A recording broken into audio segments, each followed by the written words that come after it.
Hi friends. This lesson focuses on the core mechanics of dice probabilities and how they influence your decision-making on the board. Each die has 6 sides with equal probability. When you throw two 6-sided dice, there are 36 possible outcomes. In backgammon, any non-double results that consist of the same two numbers are treated as the identical roll. For instance, while 2-1 and 1-2 are technically distinct combinations, they represent the same move in the game. This means there are 15 unique non-double rolls, each with a 2/36 probability of occurring.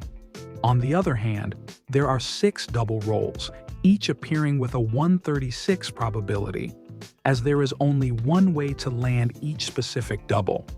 Keeping these odds in mind will help you make more strategic decisions when moving your checkers. Let's look at an example. To win a race, your primary goal is to bring your checkers home safely while avoiding being hit.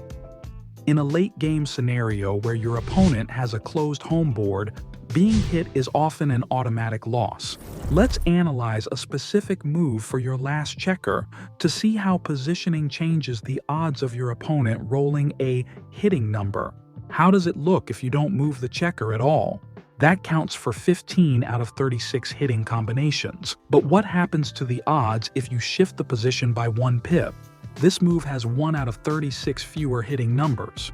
What happens if you shift the checker by 2 pips, moving from 11 to 9?